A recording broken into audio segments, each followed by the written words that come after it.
Bismillahirrahmanirrahim. Assalamualaikum warahmatullahi wabarakatuh. Alhamdulillah, wassalatu wassalamu ala Rasulillah wa ala alihi wa sahbihi wa mawala wa ba'd. Bapak-bapak, ibu dan jamaah sekalian yang berbahagia, alhamdulillah pada kesempatan pagi hari ini kita masih diberikan oleh Allah nikmat sehat walafiat sehingga kita bisa hadir di dalam pengajian pagi hari ini atau siap studi Islam Ahad pagi. Mudah-mudahan kehadiran kita semua di tempat ini memberi nilai tambah bagi kualitas hidup kita, kualitas berislaman kita, sehingga kita bisa meraih kebahagiaan duniawi dan ukhrawi. Salawat dan salam marilah kita sampaikan kepada junjungan Nabi besar kita Muhammad sallallahu alaihi wasallam yang telah di Isra dan Mi'rajkan oleh Allah Subhanahu wa taala dan kemudian mendapatkan perintah salat 5 waktu. Peristiwa Isra dan Mi'raj itu sesungguhnya merupakan peristiwa yang sangat luar biasa, mukjizat, penuh mukjizat, sehingga kita sebagai umatnya, sikap kita yang terbaik adalah mengimaninya. Meskipun pada masa itu, pada masa Nabi di Isra Mi'rajkan itu banyak orang tidak percaya, banyak orang meragukan, banyak orang menertawakan peristiwa yang dialami oleh Nabi Sallallahu Alaihi Wasallam. Kita tidak berbicara mengenai prosesi Isra Mi'raj, tetapi kita akan mendiskusikan mengenai buah atau oleh-oleh yang diperoleh Nabi Sallallahu Alaihi Wasallam dalam sebuah perjalanan suci, perjalanan mulia, perjalanan penuh mukjizat itu, yaitu berupa perintah sholat 5 waktu. Dalam sebuah hadis Nabi pernah bersabda, as-sholatu mi'rajul mu'min. Dilanjutkan lagi. Nabi sallallahu alaihi wasallam pernah bersabda, as-sholatu mi'rajul mu'min. Salat itu adalah mi'rajnya orang-orang yang beriman. Mi'raj itu artinya naik atau apa namanya, tangga pendakian yang dilalui oleh seseorang untuk mencapai suatu puncak. Itulah mi'raj. Makanya ketika Nabi dimi'rajkan oleh Allah dari Baitul Maqdis, dari Masjidil Aqsa ke Sidratul Muntaha, Nabi itu naik hingga puncak yang paling tinggi, atau yang sering disebut dalam bahasa Arab a'la darajat. Tidak ada lagi puncak yang paling tinggi selain Sidratul Muntaha. Di sanalah beliau bertemu langsung dengan Allah Subhanahu wa taala. Di sana pula lah Nabi mendapatkan kehormatan dan kemuliaan yang luar biasa besar. Belum ada atau tidak pernah ada Nabi selain Nabi kita yang diberikan oleh Allah kesempatan untuk bisa sampai di Sidratul Muntaha. Bahkan malaikat Jibril sendiri pun nggak sampai di situ, hanya mengantar di langit yang ketujuh, kira-kira seperti ini. Ini menunjukkan kalau sholat itu disebut sebagai mi'rajnya orang yang beriman. Itu artinya sholat merupakan media bagi kita umat Islam untuk bisa menggapai kedekatan dengan Allah, sebagaimana dekatnya Nabi Muhammad dengan Allah, yang sedekat-dekatnya, Jadi pada pagi hari ini tema yang ingin dibahas adalah sholat itu mi'raj rohaninya orang yang beriman. Tentu kita tidak akan bisa mi'raj, tidak akan bisa mencapai tingkatan yang tertinggi tadi manakala kita tidak bisa menjadi orang yang ikhlas, yang mukhlis, dan kita tidak bisa mencapai itu manakala kita tidak bisa menjadi orang yang khusyuk. Keikhlasan dan kehusuan inilah diantara yang sangat esensial dalam ibadah sholat. Bapak Ibu sekalian yang berbahagia, kita tahu bahwa satu-satunya ibadah di dalam Islam yang prosesi kewajibannya dengan cara mengundang langsung nabinya ke Sidratul Muntaha itu adalah sholat. Kalau puasa, zakat, haji itu cukup dimaklumkan, kira-kira begitu, disampaikan di muka bumi.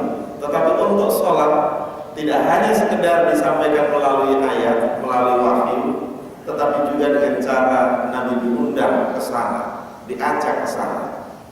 Tentu ini mengandung arti bahwa sholat itu memiliki kedudukan yang sangat penting di dalam Islam. Apa buktinya? Buktinya adalah ibadah ini merupakan ibadah yang pertama kali nanti akan dihisab, diperhitungkan oleh Allah di hari kiamat.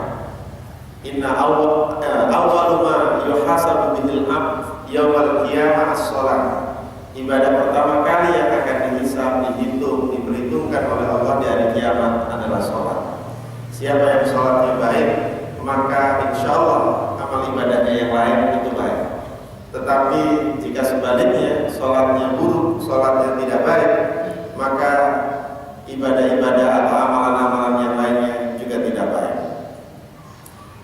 Sholat pada dasarnya dapat melatih pelakunya agar selalu merasa kecil. Mengapa demikian? Karena ketika kita semakin ke atas, kita kalau ke atasnya itu hanya 10 meter mungkin masih kelihatan.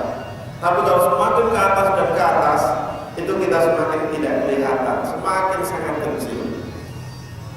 Ini menunjukkan bahwa ketika ritual sholat itu dilaksanakan, yang setiap gerakan-gerakannya itu diiringi dengan takbir. Takbir itu kan melambangkan bahwa segala sesuatu itu kecil di hadapan Allah. Yang maha besar hanyalah Allah. Nah, dengan selalu merasa kecil, kita menjadi orang yang rendah hati, tidak mudah sombong, tidak mudah arogan di hadapan Allah maupun di hadapan sesama manusia. Karena yang maha besar, yang maha segala-galanya adalah Allah Subhanahu wa ta'ala. Bapak Ibu sekalian yang berbahagia, apa tujuan utama daripada sholat yang kita laksanakan itu? Apakah sekedar memenuhi kewajiban? Apakah sekedar mengikuti sunnah Nabi? Tentu tidak. Allah Subhanahu wa ta'ala menegaskan dalam surat Thaha, wa aqimis sholata lidzikri, dan laksanakanlah sholat itu hanya untuk mengingatku, mengingat Allah. Jadi kalau kita sholat, kok yang diingat itu anak, istri, atau suami, atau pekerjaan, atau yang ada di dapur, atau yang ada dimanapun di luar sholat, itu berarti kita belum sepenuhnya bisa mencapai tujuan utama daripada sholat itu sendiri. Wa aqimis sholata lidzikri. Karena itu mengingat Allah melalui sholat itu merupakan ibadah yang terbesar. Wala dzikrullahi akbar, itu adalah sholat. Zikir yang terbesar, zikir yang paling agung, itu adalah sholat. Karena itu mestinya, ini dari segi pemahaman kita, mestinya kita jangan sampai mengagungkan yang lain selain sholat. Karena itu ketika kita sholat, yang kita agungkan, yang kita utamakan adalah mengingat Allah itu dengan sebaik-baiknya. Sholat seperti tadi saya sampaikan adalah mi'rajnya orang yang beriman, adalah tangga pendakian yang terus dan terus menerus diupayakan bisa kita lalui dan kita mencapai derajat yang tinggi di hadapan Allah, mencapai kedekatan diri dengan Allah yang sedekat-dekatnya.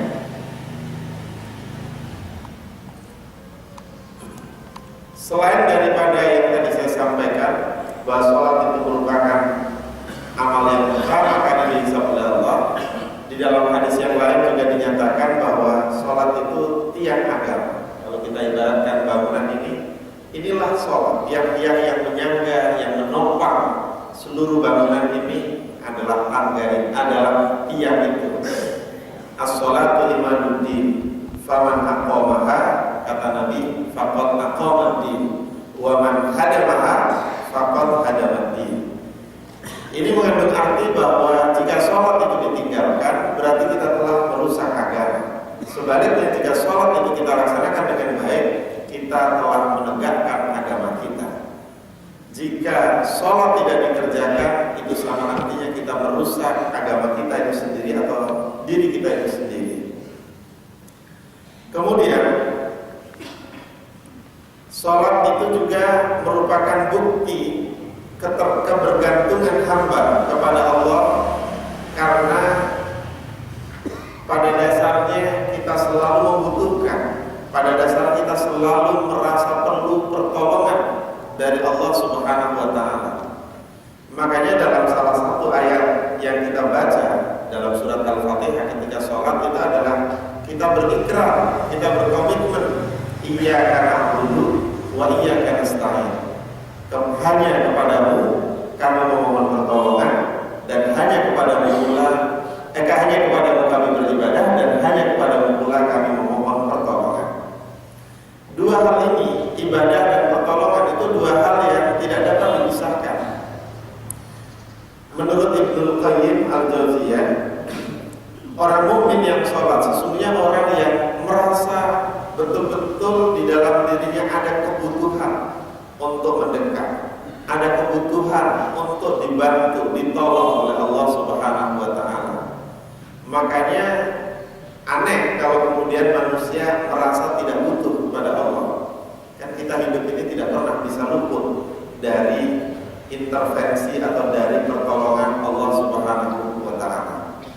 Melalui sholat kita curhat, kita dialog langsung dengan Allah Subhanahu wa Ta'ala, meminta apa yang kita perlukan, memohon, berharap apa yang menjadi harapan dan dambaan dalam hidup kita ini. Bapak Ibu sekalian yang berbahagia, permasalahannya kemudian adalah ketika tadi tujuan sholat itu adalah lidzikri, untuk mengingatku, sementara kita ini sering dalam sholat itu justru tidak mengingat Allah atau mengingat yang lain, maka bagaimana kita bisa meraih kekhusyuan di dalam sholat itu? Pernah suatu ketika saya ditanya, bagaimana hukumnya kalau kita kehilangan sesuatu, mungkin ibu-ibu naruh barang kita lupa slip di mana, atau bapak-bapak naruh kacamata lupa di mana, lalu diingatnya dalam sholat, dicarinya melalui sholat.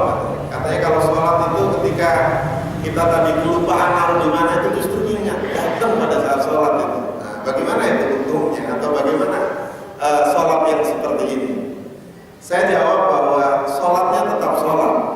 Barangkali secara fikihnya sah, mungkin tetap sah, tetapi menjadi kurang bermakna, karena sholat kita tidak ditujukan kepada Allah. Sholat kita bukan untuk mengingat Allah, melainkan untuk mengingat yang lain, mengingat barang, atau mengingat benda-benda, atau mengingat apa yang tadi hilang atau terselip di mana.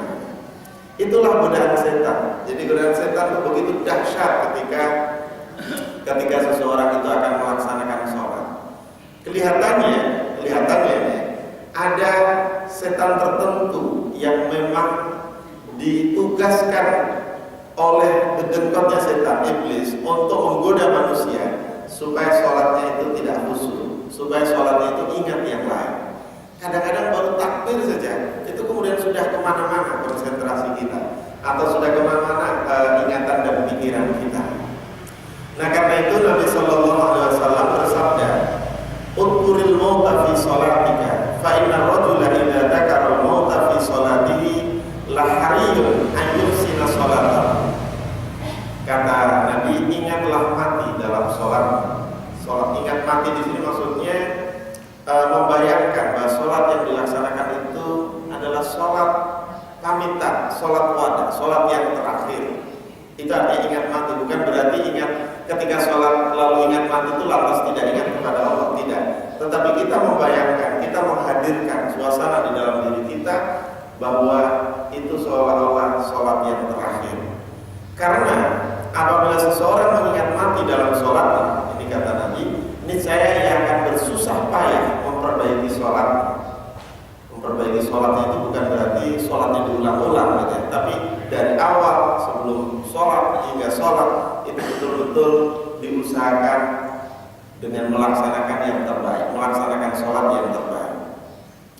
Dan sholat dan sholatlah seperti sholatnya orang yang tidak mengira akan sholat lagi. Ini sabda Nabi yang lain. Itu berarti kita perlu menghadirkan suasana bahwa kita jangan-jangan tidak akan sholat lagi, jangan-jangan akan segera disolatkan. Nah, dengan seperti itu kira-kira kita akan bisa meraih kehusuan. Kita akan bisa memperoleh kebermaknaan dari sholat yang kita laksanakan itu.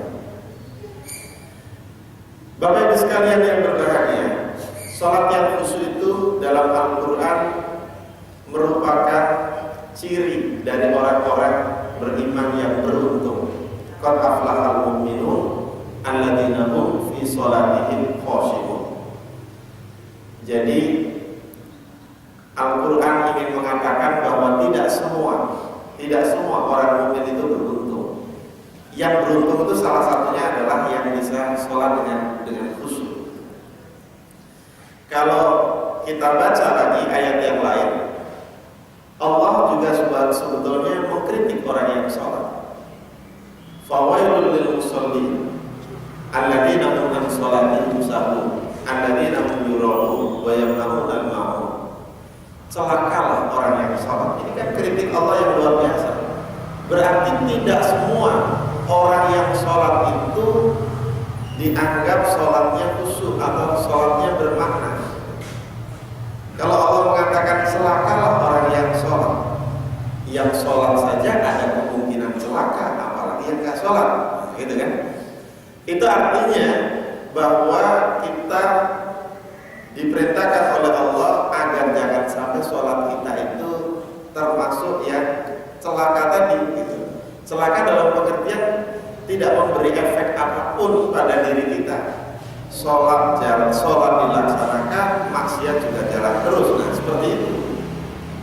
Makanya orang yang celaka sholatnya itu antara lain digambarkan oleh Allah atau dijelaskan oleh Allah dalam lanjutan ayat tadi, alladzina hum an sholatihim sahun. Itu yang pertama, yaitu orang yang lupa, bukan lupa nggak sholat, lupa akan pesan-pesan yang ada di dalam sholat.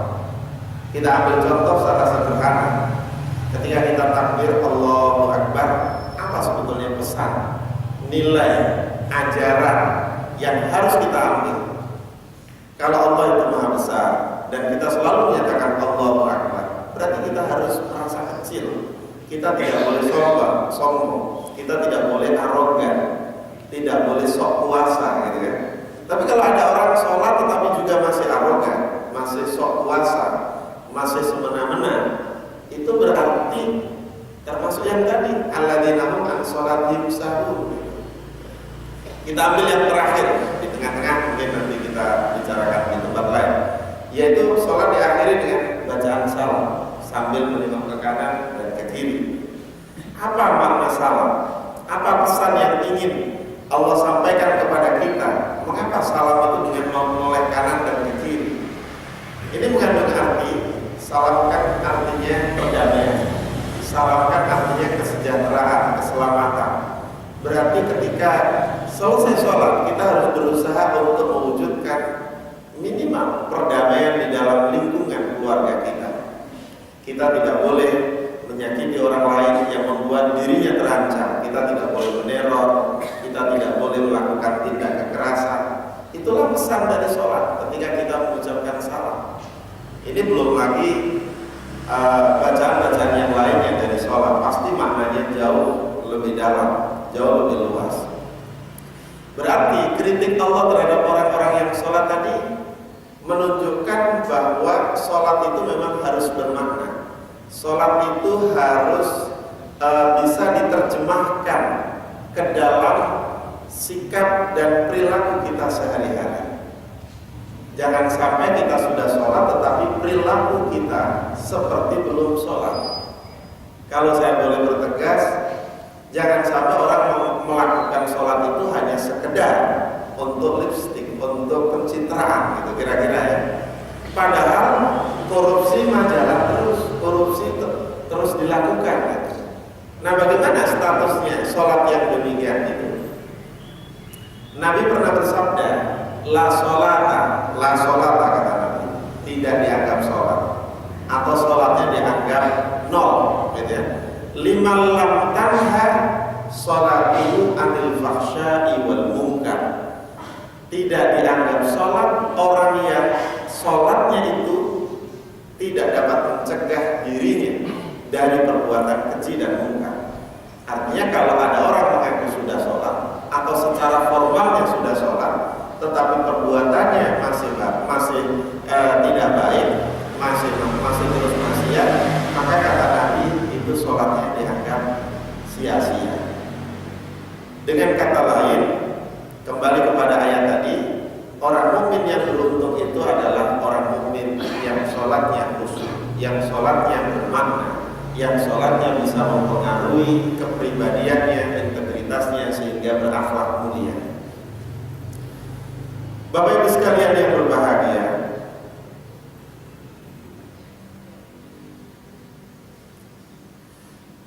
khusyuk itu tadi sudah ya. Khusyuk itu dari segi bahasa artinya tunduk. Tunduk yang dimaksud itu adalah tunduknya hati dan pikiran kita terhadap Allah Subhanahu wa Ta'ala.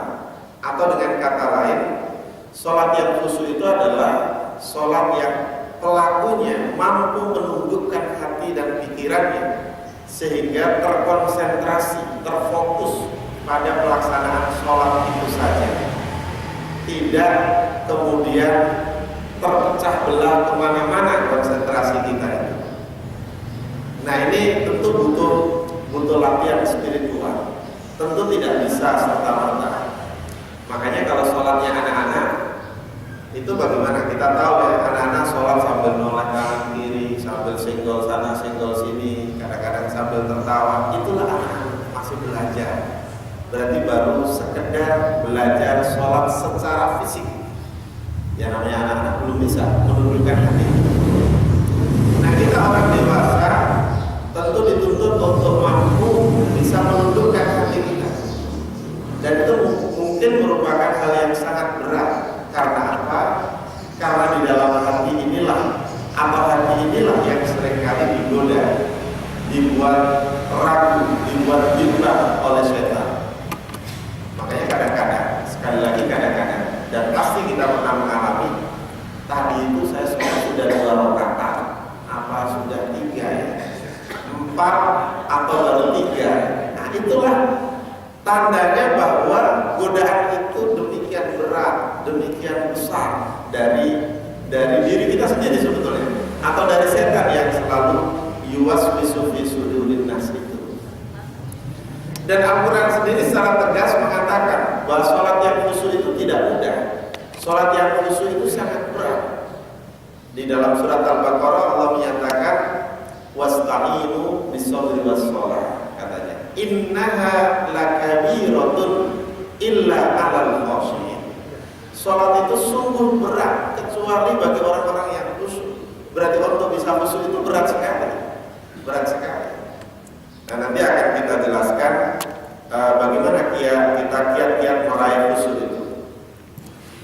Tentu seperti yang tadi saya katakan, untuk bisa mencapai atau menggapai kekhusyukan itu tidak instan, tidak langsung begitu rupa, tapi perlu persiapan, perlu latihan-latihan mental, spiritual supaya hati kita ini betul-betul hadir.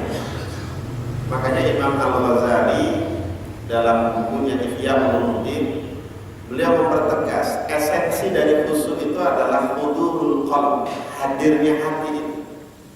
Jangan sampai kita sholat hati kita ada di mana, nggak ikut hadir bersama kita, gitu. Ini yang berat di situ. Nah, merasakan nikmatnya khusyuk dalam sholat perlu dimulai dari kesiapan hati untuk mau mendengar dan meresponi panggilan Allah. Kadang-kadang kan yang sering terjadi, adzan kita biarkan berlalu, gitu ya. Padahal itu adalah panggilan yang paling indah, gitu ya. Panggilan Allah, bukan panggilan manusia. Nah, di sini seringkali urusan-urusan duniawi itu mengalahkan panggilan rohani, panggilan ke Tuhan, panggilan dari Allah. Maka ketika kita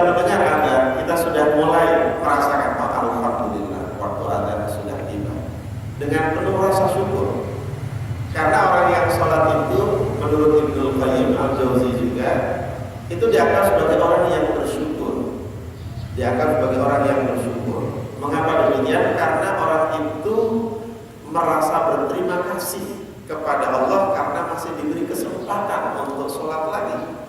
Sehingga ketika mendengar panggilan adzan itu, yang bersangkutan menyambutnya dengan sukacita.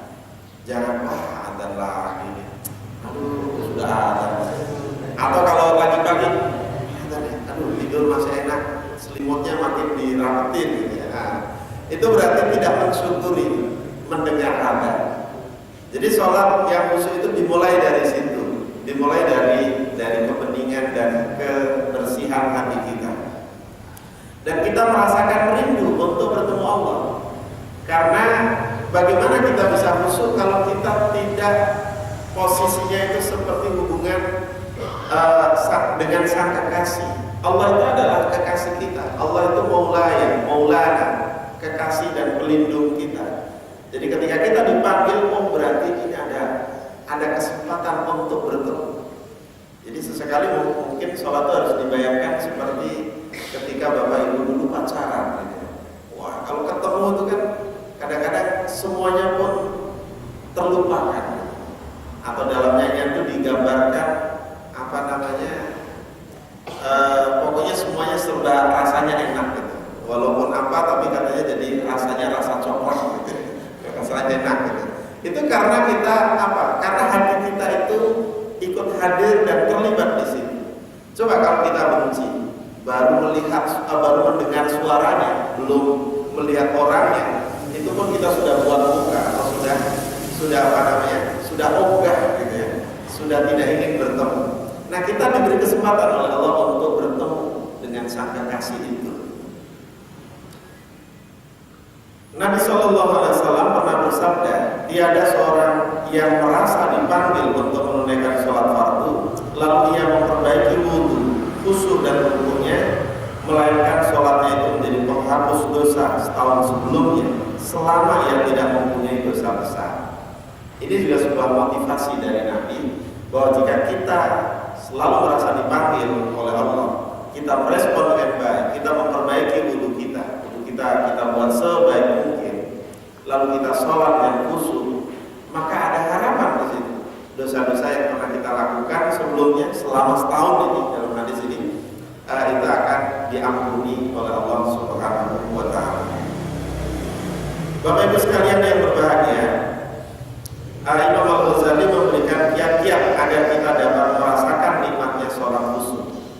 Minimal ada 6 kiat. Yang pertama, bersihkan hati, pikiran dan anggota badan agar jiwa siap menghadap dan mendekat kepada Zat yang Maha Suci. Jadi ketika kita mau sholat, kita harus perhatikan pakaian kita ini bersih apa tidak, suci apa tidak. Hati kita ini sudah bisa kita netralisir atau tidak. Jangan-jangan sebagian hati kita masih di pekerjaan kita, sebagian lain sudah ada di masjid. Nah, kalau bisa kita off-kan dulu. Ibarat HP ketika sholat kita matikan dulu, jangan sampai nanti mengganggu gitu ya, kira-kira begitu. Sebab sholat ini hubungannya dengan Allah sangatlah spesial, sangatlah khusus. Kalau ketika kita sholat itu terganggu oleh yang lain, maka boleh jadi itu akan mengurangi kehusuan kita. Yang kedua, agungkan dan hanya ingat Allah dan ingat mati selama sholat. Makanya dalam ritual sholat itu bacaan yang paling sering diulang itu adalah Allahu Akbar. Hanya yang terakhir dan sami Allahu liman hamidah ya. Dan yang terakhir yaitu Assalamualaikum itu. Selebihnya adalah peralihan dari berdiri ke ruku, kemudian nanti sujud, bangun dari sujud, duduk di antara dua sujud dan seterusnya, itu adalah takbir. Sehingga itu menunjukkan bahwa kita harus selalu mengagungkan dan hanya mengingat Allah. Yang ketiga, konsentrasi dan pahami semua makna bacaan dan gerak-gerik sholat, atau yang sering disebut dengan tafakkur. Jadi mulai dari takbir, doa iftitah, kemudian Al-Fatihah dan bacaan surat yang lain, itu sedapat mungkin kita mengerti, kita paham. Sebab di antara yang bisa melengahkan hati kita, yang membuat hati kita itu berpaling, membuat hati kita itu kemudian hilang konsentrasi, karena kita tidak memahami ayat itu dengan baik, kita tidak memahami bacaan-bacaan itu dengan baik. Coba kalau dari awal kita sudah fokus Bismillah gitu ya, dan berusaha memahami dengan baik, insya Allah hati dan pikiran kita akan tercurah ke sini. Makanya dulu pernah ada istihad, walaupun istihad ini keliru ya.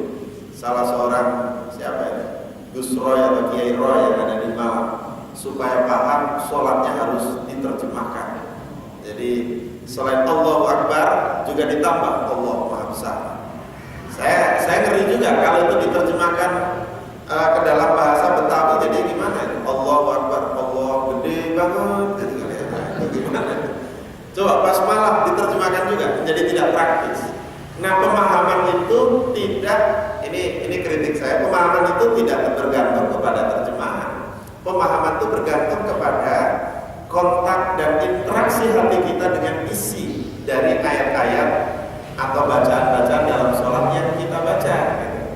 Artinya ketika kita baca Bismillah, tentu yang kita ambil, yang kita serap, yang kita masukkan ke dalam hati dan pikiran kita itu adalah pesan di balik basmalah itu, misalnya. Demikian juga ketika baca Hamdalah, Ar-Rahman Ar-Rahim dan seterusnya. Nah, itu yang ketiga. Artinya apa? Kalau kita ingin khusyuk dengan baik, dengan sehusu-husunya, maka kita wajib paham bacaannya, paham makna gerakan-gerakannya. Gitu. Di balik gerakan-gerakan itu ada makna yang luar biasa dalam. Yang keempat, al-khawf wal-haib wal-haya. Jadi ketika kita sholat, kita harus merasa takut kepada Allah. Jangan-jangan sholat yang kita lakukan nanti ini tidak sempurna. Makanya kita kemudian berusaha menampilkan sholat kita yang terbaik. Demikian juga dengan rasa malu, kita merasa malu kepada Allah kalau sholat kita itu pakaiannya compang-camping, tidak yang terbaik misalnya. Atau ketika kita sholat itu buru-buru banget, mungkin karena dikejar waktu, mungkin karena ini dan kita merasa malu mestinya. Nah, ini kita upayakan sedemikian rupa, jangan sampai rasa takut dan rasa malu itu tidak hadir pada saat kita sholat. Yang kelima, penuh harap cemas dan rindu untuk selalu mendapat ampunan dari Allah. Apalagi dalam sebuah hadis itu Nabi memberi motivasi. Nabi itu motivator yang ulung ya. Nabi mengatakan begini, tahukah kalian maukah kalian aku tunjukkan gitu ya, suatu amalan yang jika engkau lakukan itu ibarat engkau mandi 5 kali dalam sehari. Orang yang rumahnya dekat dengan sungai kemudian mandi 5 kali, masih akan tersisakah kotoran-kotoran yang ada di badannya? Tentu tidak kalau mandi 5 kali. Padahal orang Arab itu mandinya rata-rata seminggu mungkin sekali. Iya, malam hari Jumat saja itu umumnya ya, dulu ya. Karena air itu sulit. Kalau sekarang mungkin minimal sekali kan ya sehari ya. Dan saya merasakan sendiri ketika musim dingin. Saya pernah di Suriah sekitar 3 bulan. Itu betul Bapak Ibu ya, nggak ada minat untuk mandi. Jadi rata-rata kami mandi itu 3-4 hari sekali gitu. Karena apa? Karena nggak keringat, karena cuaca dingin gitu ya. Betul, nggak ada keinginan untuk mandi. Kita di sini boros air itu karena kita terlalu rajin mandi, ya kan? Mengapa rajin mandi? Ya karena cuaca di iklim tropis itu mudah berkeringat. Di sana enggak. Di sana itu kalau musim dingin itu sama sekali tidak keringat, kecuali kalau kita olahraga berat gitu ya. Gitu. Nah, perumpamaan itu tadi digambarkan oleh Nabi untuk menyatakan bahwa orang yang sholat itu diibaratkan seperti orang yang mandi 5 kali sehari, sehingga tidak akan bersisa lagi dosa-dosanya gitu. Nah, kalau kita sholat dengan menghadirkan harapan seperti itu, berarti kita akan melakukannya dengan yang terbaik. Jadi dengan kata lain, ketika kita sholat, kita harus ada harapan di dalam diri kita, ada sesuatu yang akan kita raih, yaitu tentu ampunan dari Allah selain rahmatnya itu sendiri. Yang keenam, ini dari Imam Ghazali juga, tanamkan perasaan bahwa sholat kali ini jangan-jangan merupakan sholat yang terakhir, sholat wadah tadi. Inilah kiat-kiat yang diberikan oleh Imam Ghazali untuk bisa meraih kehusuan di dalam sekalian yang berbahagia, dalam kesempatan yang lain Nabi juga pernah bersabda, an Abi Ayyub radhiyallahu anhu qala ja'a rajulun ila Nabi sallallahu alaihi wasallam faqala ya Rasulullah allimni wa awjiz qala idza kunta fi sholatika fasalli sholata muwaddin wa la takallam bi kalamin ta'tadiru minhu wajma'il ya'sa amma fi aidin nas, kata Nabi.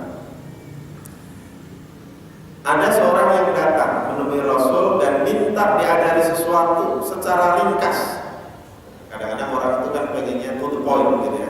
Nabi lalu menjawab, jika engkau melaksanakan sholat, maka sholatlah seolah-olah engkau sholat pamitan terakhir. Janganlah engkau berbicara dengan perkataan yang engkau merasa tidak pantas, dan jauhkanlah darimu pesimisme itu dari orang lain. Jauhkanlah pesimisme itu dari orang lain. Artinya apa? Sholat yang kita laksanakan itu hendaklah menjadi sholat yang kalau bisa kita hadirkan adalah sholat yang terakhir, sholat pamitan. Baik, yang terakhir Bapak Ibu, hikmah sholat bagi perubahan moral dan sosial. Tadi sudah saya sampaikan bahwa fungsi utama sholat, kalau tadi tujuannya lil'dzikri, fungsi utama sholat adalah seperti yang difirmankan oleh Allah, inna sholata tanha anil fahsya'i wal munkar. Sholat itu mestinya dapat mencegah perbuatan keji dan munkar.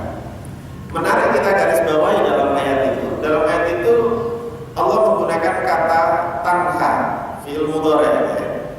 Fi'il mudhari' itu menunjukkan present atau future time, masa kini dan nanti. Berarti kalau kita mengatakan inna sholata, itu belum terjadi. Yang namanya mencegah perbuatan keji dan munkar. Nanti setelah orang itu melaksanakan sholat.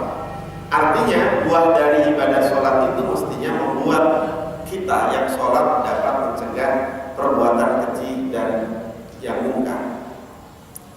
Nah, dari sekian banyak hikmah itu antara lain bisa kita ambil yang pertama, sholat itu dapat membangun keseimbangan emosional dan mental seseorang.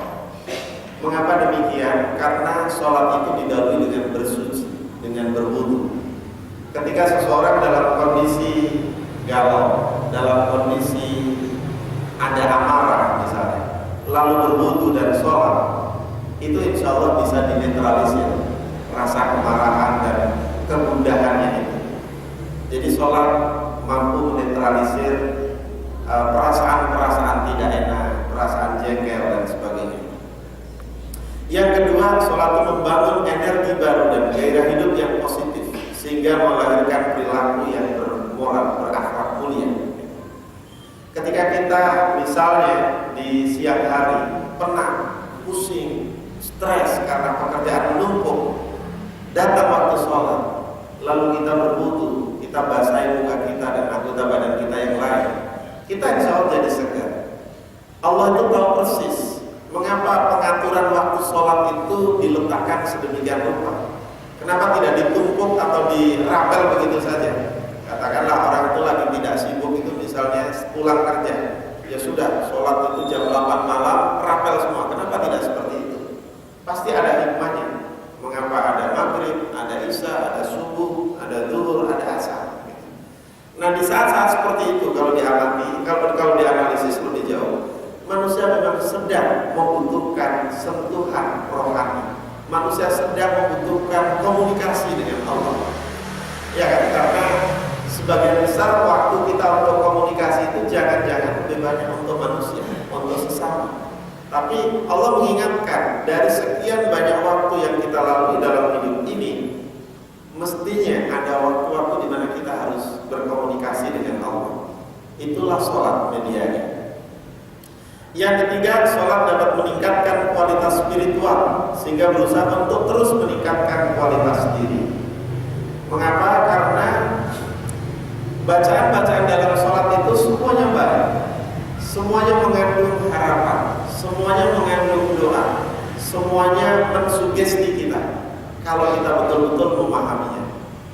Contoh saja misalnya di dalam surat Al-Fatihah yang wajib dibaca, itu ada doa yang selalu kita baca, yaitu ihdinas siratal mustaqim. Ya Allah, tunjuki kami jalan yang lurus, jalan yang benar, jalan Islam. Itu kan sebuah harapan. Artinya apa? Dengan terus berdoa seperti itu, berarti kita tidak ingin sebetulnya menjadi orang yang tersesat, menjadi orang yang maksiat, kan begitu kan? Dengan kata lain, sholat itu mengantarkan kita menjadi orang yang jauh lebih baik, jauh lebih berprestasi. Yang ketiga, yang keempat, bahwa dari sholat itu adalah disiplin waktu. Inna sholata kanat 'alal mu'minina kitaban mawquta.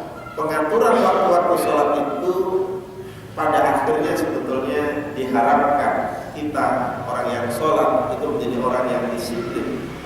Minimal disiplin waktu dan disiplin beribadah. Kalau bisa disiplin yang lain, disiplin kalau itu disiplin belanjanya ya, meskipun ini sudah mulai merangkak naik. Kalau tidak disiplin, diberi uang saku atau uang belanja 500.000, tahu-tahunya tekor. Perlu disiplin. Disiplin dalam bekerja, gitu ya.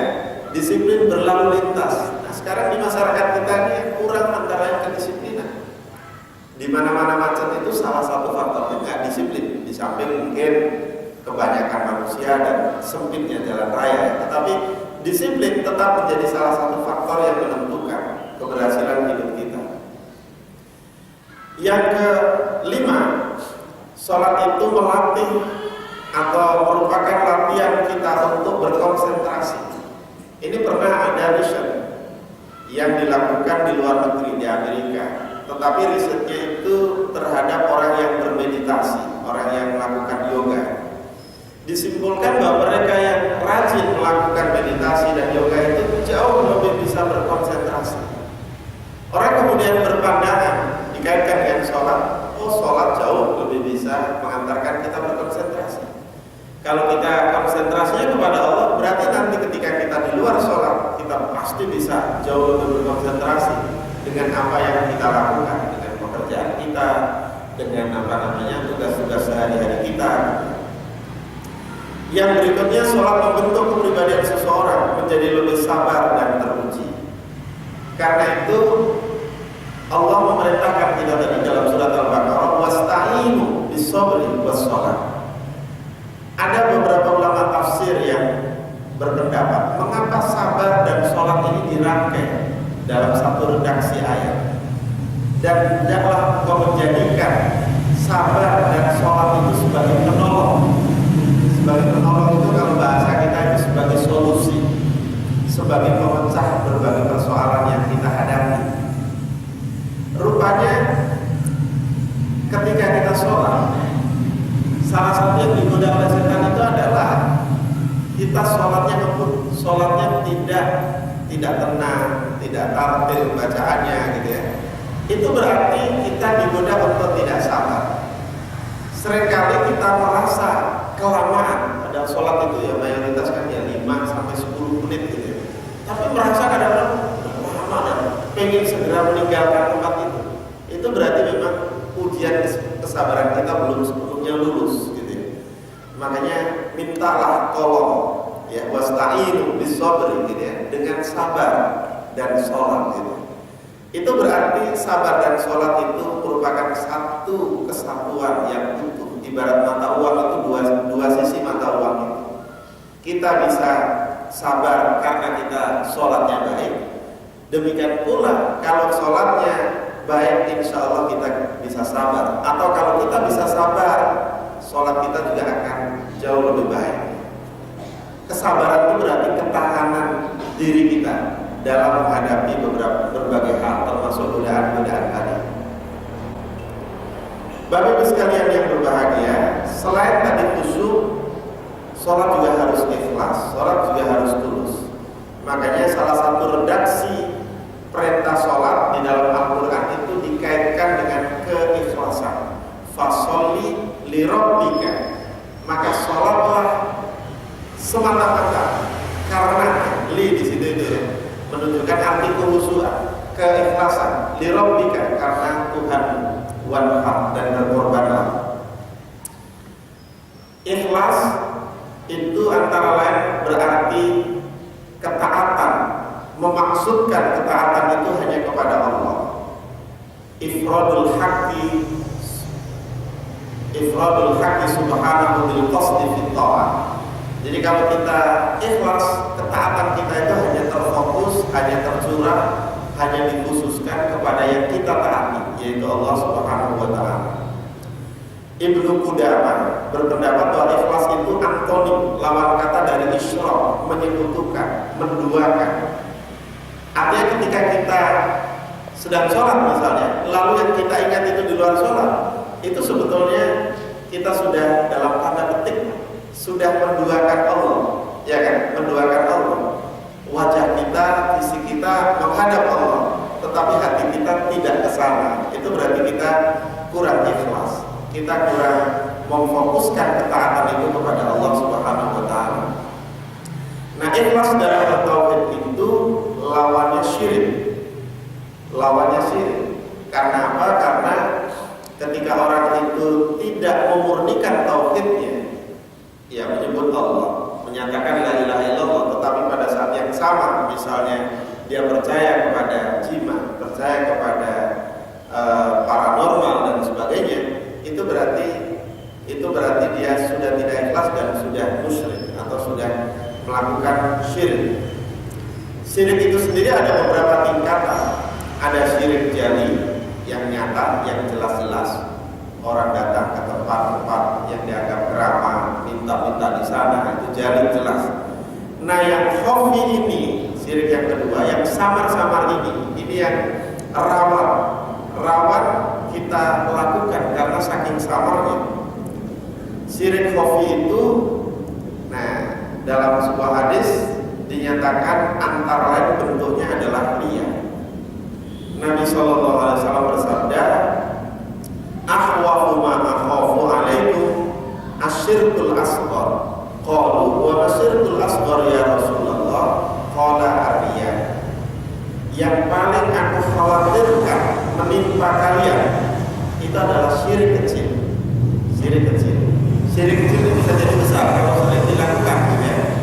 Para sahabat bertanya, apa itu syirik kecil ya Rasulullah? Beliau menjawab, syirik kecil itu adalah riya. Makanya dalam surat Al-Ma'un tadi Allah mengkritik orang yang sholatnya itu riya. Lanjutan dari alladzina hum an sholatihim sahun adalah alladzina hum yura'un, yaitu mereka yang melakukan sholat itu dengan riya. Tentu wujud konkret dari riya itu macam-macam. Mohon maaf kalau contohnya menantu, ya.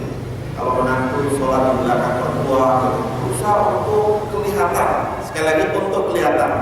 Ya tentu soal ikhlas, soal riya ini yang tahu Allah, ya. Tetapi seringkali itu terjadi bahwa dengan seolah-olah menampilkan yang terbaik itu ada maksud di baliknya, ada maksud di balik itu, yaitu mungkin supaya dianggap menantu baik banget ini sholatnya, misalnya, ya. Kalau sudah ada perasaan-perasaan seperti itu, sebetulnya penyakit riya tadi itu sudah mulai muncul, sudah mulai tumbuh di dalam diri manusia. Menurut Ibnu Athaillah As-Sakandari, perbuatan itu merupakan bentuk atau gambaran tindakan nyata, sedangkan ruhnya itu terletak pada rahasia keikhlasan di dalam. Ya, tentu tadi saya katakan ikhlas itu yang tahu memang diri kita dan Allah. Tetapi kadang-kadang penampilan, penampakan lahir dari yang kita lakukan itu ada kemungkinan atau potensial mengarah kepada ketidakikhlasan. Ya, diantaranya misalnya ini yang paling sederhana, yang saya nyumbang nanti diumumkan, sebut namanya sekian. Itu sudah mulai ada sesuatu gitu, ya, di balik itu. Tapi kita tetap berprasangka baik saja, kan. Artinya begini, hal-hal yang di luar kewajaran itu seringkali kemudian larinya atau jatuhnya kepada ketidakikhlasan. Karena itu orang sering menggambarkan ikhlas itu seperti kita pagi-pagi ke kamar kecil itu, ya, ibu-ibu, ya, buang hajat di sana dan kita tidak pernah berharap itu kembali lagi, bahkan kita juga tidak tengok-tengok lagi, sudah ikhlas contohnya itu gitu. Jadi itulah wujud konkret dari keikhlasan yang paling yang paling bisa kita rasakan, ikhlas betul. Mana ada yang gak ikhlas itu dilepas. Kalau gak ikhlas dan mau dibalikin lagi nanti malah jadi penyakit gitu. Itulah keikhlasan. Walaupun sekali lagi itu mungkin analog yang agak sedikit kurang sopan ya. Tetapi itulah gambaran yang ikhlas gitu. Nah, Imam Al-Ghazali juga menyatakan bahwa ikhlas itu mengosongkan tujuan, mendekatkan diri kepada Allah dari segala bentuk noda. Berarti yang dituju hanya Allah Subhanahu wa Ta'ala. Al-Ghazali menganalogkan, menyamakan ikhlas itu dengan susu yang murni, susu yang terbebas atau tidak ada campuran kotoran dan darah hewan sama sekali. Itu baru disebut murni. Atau seperti madu murni, nggak ada campuran macam-macam, nggak dicampur dengan gula, dengan cairan-cairan tertentu, pewarna, perisa dan sebagainya. Karena itu ikhlas dimulai dari niat. Makanya Nabi itu mempertegas innamal a'malu binniyat. Walaupun tentu ini menjadi perdebatan apakah niat itu harus dilafadzkan atau di dalam hati. Kalau yang bermadzhab Syafi'i, niat itu dilafadzkan supaya konkret katanya ya. Sama seperti ibu-ibu dulu ketika menerima mantan pacar ketika mengatakan I love you gitu. Kayak gitu kira-kira. Jadi I love you itu sebetulnya niat yang terucap gitu ya. Sebab kalau nggak dikatakan kadang-kadang mungkin katanya itu nggak dipahami. Coba kalau dipertegas itu jadi yakin gitu ya, jadi yakin. Nah, bagi ulama yang lain dan yang dianut oleh Muhammadiyah, niat itu adalah bagian dari perbuatan hati. Karena merupakan perbuatan hati, ya seperti pendapat Ibnu Qayyim maupun Ibnu Taimiyah, ya tidak perlu dilafadzkan.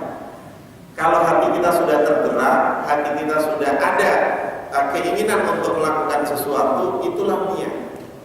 Jadi niat itu adanya di dalam hati, bukan di dalam ucapan. Buat apa kita mengucapkan usolli dan sebagainya kalau hati kita tidak ikut sholat gitu. Itu hanya sekedar formalitasnya. Tapi terserah kalau yang mau mengamalkan itu. Tapi sekali lagi, niat itu tempatnya, sumbernya ada di dalam hati kita. Hati kita lah yang paling tahu. Esensi tauhid itu adalah ikhlas. Dan di dalam sholat kita sesungguhnya banyak memperbarui, banyak mereformasi dari ketawidan kita. Makanya tadi saya katakan lafaz Allahu Akbar itu paling banyak disebut.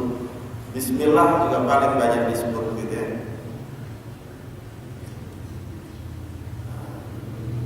Ini enggak usah. Terakhir saya kira ini banyak nanti ini. Nah, ini sekedar renungan ya. Jadi Allah memerintahkan kita untuk melaksanakan sholat 5 waktu tentu dimaksudkan untuk kebaikan dan kemaslahatan hidup kita semua. Kita harus meyakini dengan sholat hidup kita kualitasnya menjadi lebih baik. Sholat merupakan ibadah yang terbaik, artinya yang paling banyak mengandung hikmah dan kebaikan. Karena itu Nabi mempertegas, i'lamu anna khairu a'malikum as-sholat. Ketahuilah bahwa sebaik-baik amal kalian adalah sholat. Makanya tidak ada tawar-menawar soal sholat ya kan. Kalau kita tidak punya cukup banyak harta, kan kita tidak wajib berzakat. Artinya kewajiban berzakat itu ada syaratnya. Syaratnya harta kita sudah mencapai nisab. Haji juga ada syaratnya. Kalau sudah istitoah, sudah mampu. Nah, sholat itu nggak pakai syarat macam-macam. Pokoknya laksanakan, gitu kan. Kalau nggak bisa berdiri, ya duduk. Nggak bisa duduk, ya terbaring. Nggak bisa sambil tidur, ya sudah sholatkan, gitu kan. Jadi tidak ada tawar-menawar, gitu. Dalam kondisi apapun, dalam kondisi apapun. Beda puasa kalau memang tidak mampu, terutama bagi orang-orang tua bisa diganti dengan fidyah, ya kan? Wa 'alal ladzina yutiqunahu fidyatun ta'amu miskin, gitu kan. Itu bagi yang mungkin sudah tua renta dan sudah katakanlah sudah lemah sekali fisiknya. Nah, sholat meskipun kita dalam kondisi sakit dan sebagainya tetap harus kita laksanakan. Jika sholat merupakan ibadah terbaik, pertanyaannya sudahkah kita melakukannya dengan sebaik-baiknya? melakukannya dengan sebaik-baiknya sehingga kita memperoleh kebaikan bagi kehidupan kita. Ini hanya pertanyaan untuk kita jawab sendiri. Karena sebagai ibadah terbaik itulah mengapa sholat dalam Islam diposisikan sebagai tiang agama imanuddin dan merupakan ibadah yang pertama dihisab pada hari kiamat. Yang berikutnya, mengapa Al-Quran memerintahkan kita untuk menjadi sabar, menjadikan sabar dan sholat itu sebagai penolong. Wasta'inu bis-shabri was-shalah. Ini juga menunjukkan bahwa kita harus terus-menerus memohon kepada Allah melalui sholat.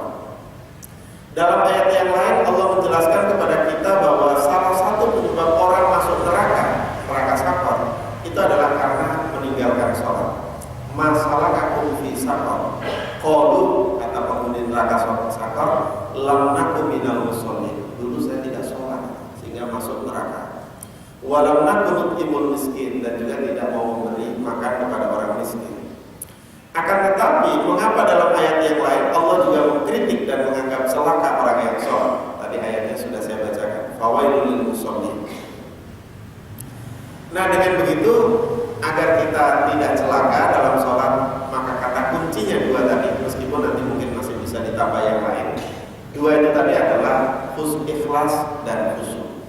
Marilah kita semua, terutama diri saya, berusaha untuk seikhlas mungkin, sekhusyuk mungkin dalam melaksanakan sholat, sehingga sholat itu bisa membuahkan hasil yang optimal di dalam membentengi diri kita dari segala bentuk kemaksiatan, dari segala bentuk perbuatan yang tercela. Saya kira demikian yang bisa disampaikan. Sudah setengah 8 persis, silakan. Karena tadi juga mulainya sudah agak terlambat. Kalau ada yang mau ditanyakan, dipersilakan Bapak Ibu sekalian. Baik, Bapak Ibu.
Pelatihan-pelatihan semacam itu mungkin baru sekedar pembuka, baru sekedar pengantar.